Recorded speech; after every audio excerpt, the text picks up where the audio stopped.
تو ہمارے علماء میں اللہ نے مال کی محبت سے بھی بچایا تھا اور منصب اور شہرت کی محبت سے بھی بچایا تھا.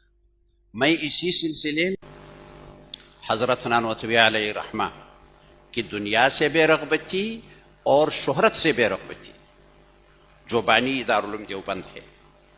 ایک واقعہ ان کا، ایک مرتبہ دیوبند سے ذرا باہر کسی گاؤں میں تشریف لے گئے تھے. حضرت کا لباس بھی اس طرح تھا کوئی یہ نہیں سمجھ سکتا تھا کہ یہ عالم ہے.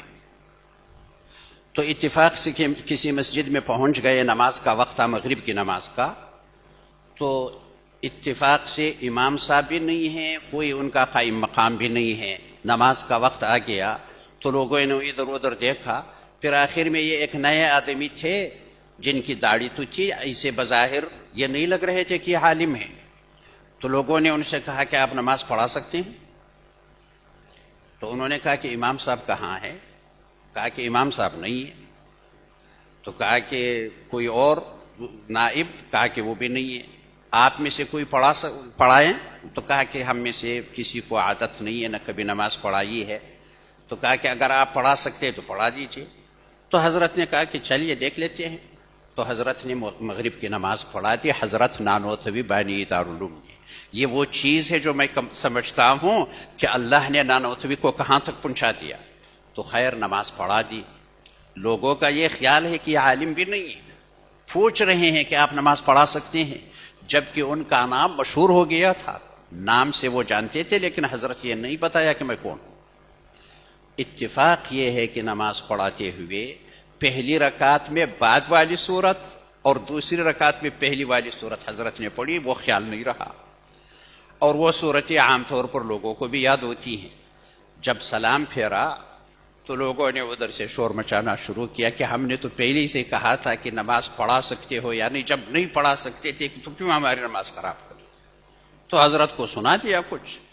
تو حضرت نے فرمایا کہ واقعی ایسا ہونا تو نہیں چاہیے، لیکن یہ اطمینان آپ کو دلا دیتا ہوں کہ نماز ہو گئی. آپ زیادہ پریشان نہ ہو، نماز ہو گئی. قصداً اس طرح کرنا نہیں چاہیے، لیکن غلطی سے اگر ایسا ہو گیا تو ایسا نہیں ہے کہ نماز نہیں ہوئی، نماز ہو گئی. تو خیر لوگوں نے سوچا کہ یہ تو اپنے ہی فائدے کے لیے کہہ رہے ہیں. تو پھر آپس میں مشورہ کر کے کہ بڑے مولوی صاحب کے پاس جاتے ہیں. حضرت نانوتوی کو بڑے مولوی صاحب کے نام سے لوگ جانتے تھے، شکل صورت سے نہیں جانتے تھے. تو خیر اگلے دن دیوبند پہنچے دارالعلوم. اس وقت مختصر تھا مدرسہ. وہاں پر لوگوں سے پوچھا کہ بڑے مولوی صاحب کہاں بیٹھتے ہیں؟ تو انہوں نے کہا وہاں بیٹھتے ہیں. کہا کہ وہاں اس وقت موجود ہے؟ کہا کہ ہاں موجود ہے. تو وہاں پہنچ کر کے کہا کہ ہمیں بڑے مولوی صاحب سے ملنا ہے.